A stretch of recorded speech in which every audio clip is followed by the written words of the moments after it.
আমরা ঘুমালে পড়ে আমাদেরকে জেগে তোলা যাবে, হাত পা ঠ্যাং ধরে উঠানো যাবে, কিন্তু আমার নবী যদি ঘুমিয়ে পড়েন তাহলে সাইলেন্ট প্লিজ, চুপচাপ। নবী নিজে যতক্ষণ পর্যন্ত উঠবেন না ততক্ষণ পর্যন্ত তাকে জাগানো যাবে না।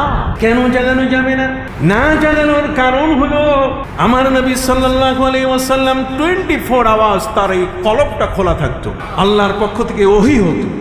আমার নবী বলেন, তার নিজের সম্পর্কে তিনি বলে দিয়েছেন, তোমরা আমাকে কেন জাগাবে না, কেন তোমরা আমাকে ঘুম থেকে উঠাবে না? নবী বলে দিলেন, তানামু আইনায়া তানামু আইনায়া ওয়ালা ইয়ানামু কলবি। আমার নবী বলেন যে আমার চোখ ঘুমায়, কিন্তু আমার কলব ঘুমায় না। সুবহানাল্লাহ। আমি একটু ডিফারেন্স, যে আমার নবী সাল্লাল্লাহু আলাইহি ওয়াসাল্লাম আমার থেকে ব্যতিক্রম কেমন। তানামু আইনায়া, আমার দুই চোখ ঘুমায়, ওয়ালা ইয়ানামু কলবি, আমার কলব ঘুমায় না। এটা হচ্ছে আল্লাহর পক্ষ থেকে, এটা এমন একটা ক্যাচিং কম্পিউটার যেটা আল্লাহর পক্ষ থেকে যা আসে সবগুলোকে সে ক্যাচ করে দেয়। সুবহানাল্লাহ বলেন। বলবেন যে নবী ঘুমাইলে তখনও কি ওহী হয়? হ্যাঁ, ওহী হয়। সহিহ মুসলিমের হাদিস খুলে দেখুন, মুসলিম শরীফের মধ্যে এসছে, আমার নবী সাল্লাল্লাহু আলাইহি ওয়াসাল্লাম ঘুম থেকে হাসতে হাসতে উঠলেন। হযরত আনাস ইবনে মালিক রাদিয়াল্লাহু তাআলা নবীজির খাদেম তাকে জিজ্ঞাসা করলেন, ইয়া রাসূলুল্লাহ মা আযহাকাকা, নবীজি কে আপনাকে হাসালো? ঘুম থেকে আপনি হাসে উঠলেন কেন? নবী বলেন, আল্লাহর নবী বলেন, শোনো, উনজিলাত আলাইয়া সূরাতুন আনিফা, এইমাত্র ঘুমের ঘরে আমার উপরে একটা সূরা নাজিল হয়েছে। আমি নবী ঘুমে আছি, ঘুমের ঘরে আমার চোখের মধ্যে ঘুম, আমি ঘুমে বিভোর, আর ওই সময় আমার কলমের মধ্যে কি হচ্ছে? ওহী নাজিল হচ্ছে। একটু বড় করে সুবহানাল্লাহ বলবেন না? আপনি কাকে নিয়ে আলোচনা করছেন? কার জীবনী জানা দরকার? এই জীবনীগুলো না জানলে আপনি কার রবি ঠাকুরেরটা জানবেন? কি লাভ আছে তাতে? কথা বলবেন, তাতে লাভটা কি? ঈশ্বরচন্দ্র বিদ্যাসাগরের জীবনী নিয়ে আপনার লাভটা কি? কিছুই নাই। এদের জীবনের যে কল্পকাহিনী, এদের জীবনের যে ইতিহাস আপনি ইন্ডিভিজুয়াল আপনি দেখেন, আপনি আস্তে আস্তে বল, তো এই জীবনী আমার জানা দরকার নাই, একেবারে পচা জীবনী। কথা বুঝতে পারছেন? পরিষ্কার কথা, আমরা স্টাডি করি, ব্যক্তিকে স্টাডি করি সবচেয়ে বেশি। কথা বুঝেন নাই যে এই ব্যক্তিকে নিয়ে ঈশ্বরচন্দ্র বিদ্যাসাগর কেমন ছিলেন, বঙ্কিমচন্দ্র কেমন ছিলেন, আমরা তার বিপরীত সাইডটা চোখে দেখার চেষ্টা করি। এই বঙ্কিমচন্দ্র আমাদেরকে গালি দিয়েছে পামর বলে, মুসলিম মিল্লাতকে গালি দিয়েছে কি বলে? পামর বলে গালি দিয়েছে। কথা বুঝতে পারছেন? সম্মানিত শুধু এই জন্য কার ভাষা থেকে মুসলিমের উপরে কি আক্রমণ এসছে আপনি এটাই জানলেন না, তার সাহিত্য নিয়ে আপনি পাগল হয়ে গেলেন। তার চেয়ে বড় সাহিত্য তো আমার ইসলাম দিয়েছে, আল কোরআন। সুবহানাল্লাহ বলেন। আল কোরআনের চেয়ে বড় সাহিত্য পৃথিবীতে আছে?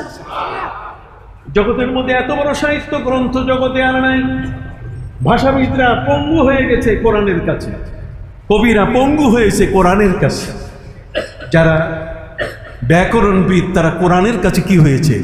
পঙ্গুত্ব বরণ করেছে, তারা পঙ্গু হয়ে গেছে। কোরআন হচ্ছে এমন একখানা গ্রন্থ, এর চ্যালেঞ্জে কেউ আসতে পারে নাই। যদি আসতেই পারতো তাহলে সেই যুগের ওরা ওই যে যারা কবিরা কাবা ঘরের সাথে তাদের কবিতা লটকাতো, আর সেখানে সূরা কাউসার লটকাই দিয়ে যখন লটকানো হলো, আস্তে করে তাদের কবিতাগুলো যখন টাঙ্গা কবিতাগুলো এমনি ঝরে পড়লো, তখন তারা বললো, ইন্নাহাযা লাইসা মিন কালামিল বাশার ইন্নাহু হুয়া কালামু রাব্বিল বাশার। কথা কন না? মানুষের খোদা যিনি, মানুষের আল্লাহ যিনি, তারই বাণী এটা, এটা কোনো মানুষের বাণী নয়। সুবহানাল্লাহ বলেন। ভাইরা আমার নবীজি ঘুম থেকে জেগে উঠলেন হাসতে হাসতে। সাহাবী জিজ্ঞাসা করলেন, হুজুর কে আপনাকে হাসালো? মানুষ ঘুম থেকে এইভাবে হাসতে হাসতে উঠে নাকি? নবীজি বললেন, সাহাবীরে শোনো, আমি ঘুমে বিভোর ছিলাম, আমার দুটো চোখ বন্ধ, আমার কলবটা খোলা ছিল, তখন এমন একটা সূরা নাযিল হয়েছে, যেই সূরাটার ভাব, যেই সূরাটার মর্মার্থ, যেই সূরাটার অন্তর্নিহিত অর্থ আমাকে খুশি করে ফেলেছে। আমি সূরাটা নাযিল হওয়ার সাথে সাথে আমার মধ্যে একটা হাসির ভাব চলে এসছে। আমি এত খুশি হয়েছি, এই খুশিটাকে আমি প্রকাশ করছি কি দিয়া? হাসি দিয়া। আমার হাসিটা ধরে রাখতে পারি নাই, এত খুশি হয়েছি আমি। আমাকে আল্লাহ তাআলা এমন একটা সূরা আমার ঘুমের ঘরে তিনি দিলেন। হযরত আনাস ইবনে মালিক রাদিয়াল্লাহু তাআলা বলেন, তাহলে হুজুর তাহলে সূরাটা একটু কোন। তখন আমার প্রিয় নবী সাল্লাল্লাহু আলাইহি ওয়াসাল্লাম সেই সূরাটা তেলাওয়াত করলেন, তেলাওয়াত করে শোনালেন। আমার সাথে সাথে আপনারা পড়ুন, বিসমিল্লাহির রহমানির রহিম, ইন্না আ'তাইনাকাল কাউসার ফাসাল্লি লিরাব্বিকা ওয়ানহার ইন্না শানিআকা হুয়াল আবতার। সুবহানাল্লাহ বলেন। সূরা কাউসার নাযিল হয়েছে নবীর ঘুমন্ত অবস্থায়।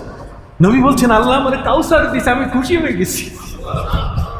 কাউসার মানে অধিক উম্মত, কাউসার মানে হাউজে কাউসার, কাউসার মানে সবচেয়ে বেশি আমার উম্মত জান্নাতে যাবে। এই সবগুলো মিলে কাউসারের অর্থ ছোট অর্থ নয়, এটা ব্যাপক অর্থে কাউসার, কাসির, অনেক বড়। সম্মানিত সুধী ভাইরা আমার, কিয়ামতের ময়দানে ইহুদিরা, খ্রিস্টানরা, বৌদ্ধরা এরা কোনোদিন কাউসারের কাছে যেতে পারবে না। আর আমার নবীর উম্মত পেট ভরে শুধু খাইতেই থাকবে, সুবহানাল্লাহ, পান করতেই থাকবে। কি জানহু কানুজুমিস সামা। আমার নবীজি বলেন যে হাউজে কাউসারের মধ্যে যে পানির পান পাত্রগুলো থাকবে, যে বাটিগুলো থাকবে, গ্লাসগুলো, আকাশের তারকা যত বেশি তার চেয়েও বেশি। কি জানহু কানুজুমিস সামা, আকাশের তারকা যা আছে তার চেয়েও একটা সংখ্যা কি বেশি। তার নবী ঘুমন্ত অবস্থায় তার উপরে কি সূরা নাযিল হয়। নবীজি বলছেন, তানামু আইনায়া ওয়ালা ইয়ানামু কলবি, আমার চোখ ঘুমায় রে, আমার কলব ঘুমায় না।